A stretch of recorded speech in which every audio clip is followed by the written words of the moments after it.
окуучулар. Манайыңыз жакшыбы? Сабакка жакшы даярдыкта кетиппи? Бүгүнкү сабагыбызды андан да жагымдуу, көңүлдүү өтүш үчүн биз жагымдуу маанай тартып алалы өзүбүзгө. Баарыбыз ордубуздан турабыз. Ана баарыбыз ордубуздан турабыз да колубузду көтөрөбүз.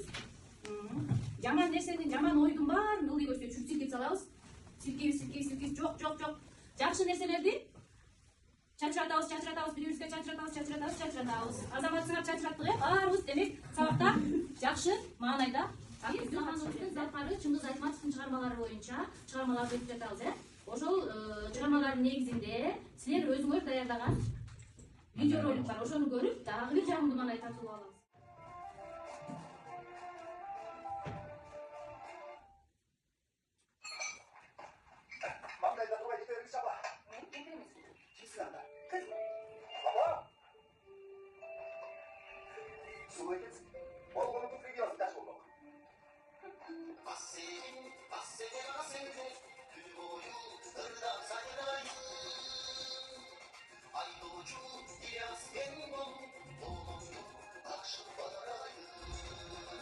Буга чейин Делбирин повестин өткөнсүңөр, Делбирин повестинде жашоонун маңызы, сүйүү, адамзаттын жашоосунда келген сүйүү, чыныгы сүйүү жөнүндө түшүнүк алгансыңар. Кана ошол жашоо жөнүндө, жашоодогу сүйүүнүн орду, деги эле жашоо, турмуш жөнүндө цитаталардан окуп келиш керек болчу. Жашоо эптеп күнүн өткөрүү үчүн эмес, жашоодо ар бир күндөн ырахат алуу үчүн деген. Жашоо өткөн күндөр менен эмес, анда эсте калган күндөр менен багланат. Туура, жашоо өткөн күндөр менен эсте калган күндөр менен багланат дейт. Асел тобу.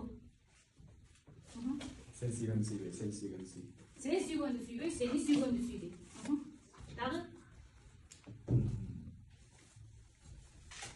бул мусок сыяктуу, ал сенде бар кезде кадырын билбегендей эле болот да.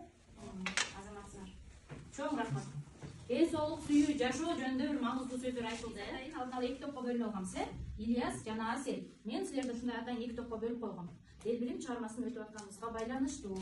Эми азыр үйгө тапшырма берилген Чыңгыз Айтматовдун өмүрү чыгармачылыгы боюнча жалпы окуп келесиңердер. Мен ошол боюнча миллионер оюн түзүп койгом. Кана доскага көңүл бурабыз дагы суроолорго жооп бере алабыз.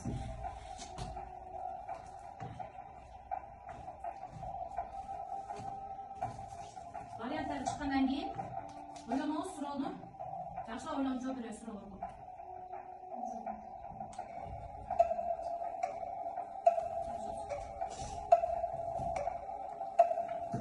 Канча тилге отурулган? Жанбек?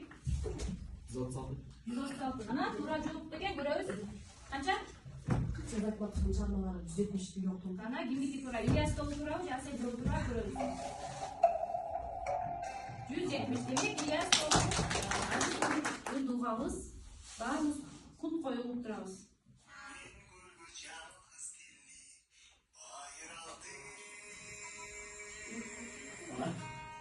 Turg'uzdum marhabatin ayrılalı Yaşlığımda kal yolum yananın ışığı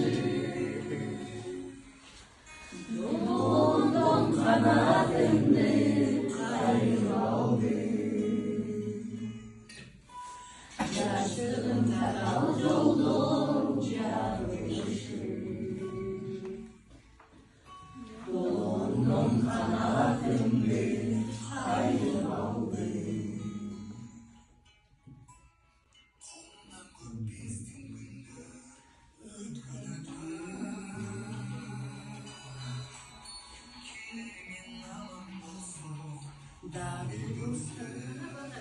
Биз азыр эле жагымдуу музыка уктук, Бул кайсы чыгармадагы кимдин арманы? Ильяздын арманы. Делбирин чыгармасындагы Ильяздын арманы. Сүрөттөр турат. Карайбыз. Биз Делбирин повестин аудио китебин угуп чыкканбыз. Китебин окуп чыкканбыз. Андан тышкары киносун дагы көрүп келгенбиз. Демек, кинофильминде кайсы каармандар катышат экенин, алардын кайсы актерлор аткарарын бардыгын билебиз.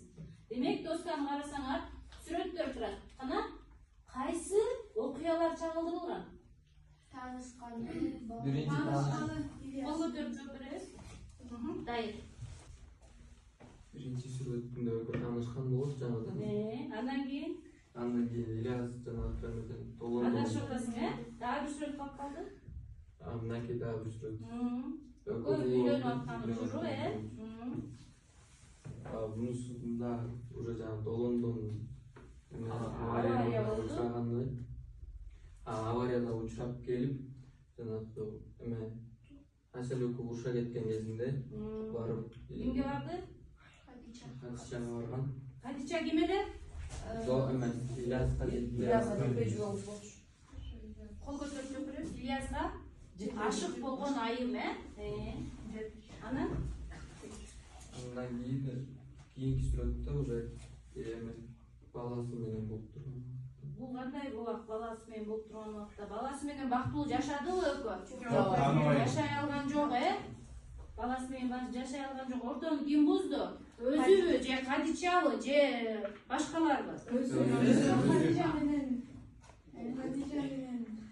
мамиледе болду. Бирок балдар, рахмат айтып отур. Бирок балдар, жашоодогу жаңылыштыкты мен жана жаңылдуу маанайда айткам, жашоодо адам өзүнө гана суроо берип, өзү гана келтирген катачылыгына өзү жооп берет, Демек, Ильястын жашоосунун бузулушуна ким күнөөлүү? Өзү гана күнөөлүү, Эгерде мен Асел болсом, кандай жыйынтык кылар элеңер?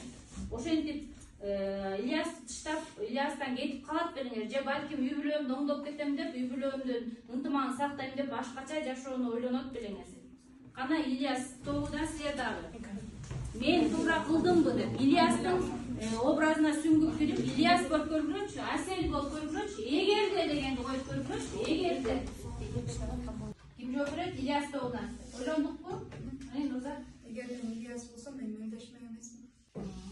Ошончолук үчүн эгерде мен Ильяс болсом, эч ким менен өзү менин жакшы көргөн адамым үчүн мелдешпек болчумун, үй бүлөмдү таштабайт болчумун, анан өзүмдүн балам Санатты мени тааныбай калышым.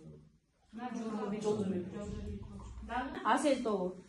Эгерде мен Асел болсом, мен Аселдин позициясын ойлойм. Мен андан кийин чыдап эле кетиш керек го деп.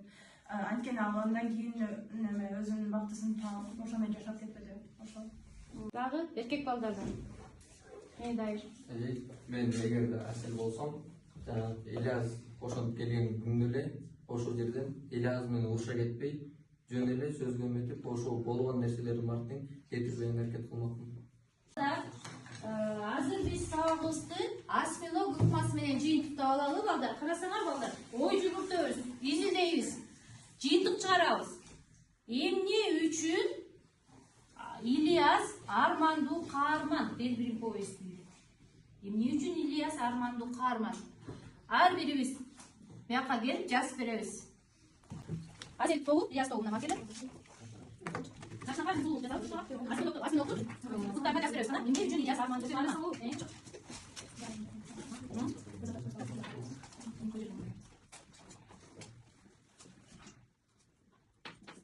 Ойлоңуз дагы. Ильястын арманы эмне деле? Окуп бересиң? Аманатка кыянат кылды, туура. Асел дагы баласы дагы Ильястын Кудайдан берген аманат болду. Жүрөк жөнү, ой пикир тартылган, ой пикирдин сүрөтү тартылган жыйынтыкчаны анан суроо белгиси тартылган бычкан тараттым. Мындай эмне себептен тараттым? Бүгүнкү сабак мага жакты десеңер, жүрөк жөнү көтөрөсүңөр, жок, кичине жакпай калды. Дагы кошумча керек ичине ой пикирим бар эле десеңер, ой пикирди көтөрөсүңөр. Түшүнгөн жокмун. Мен суроолорум көп десеңер, суроо белгисин көтөрөсүңөр. Кана? Баарыбыз да жаккан экен да, балдар. Бүгүн саатта эки топ тең абдан жакшы катышты. Ильяс тобу да, Асел тобу дагы. Үйгө тапшырма балдар, эми үйгө тапшырма. Асел тобу Ильяска кат жазасыңар, Ильяс тобу Аселге кат жазасыңар.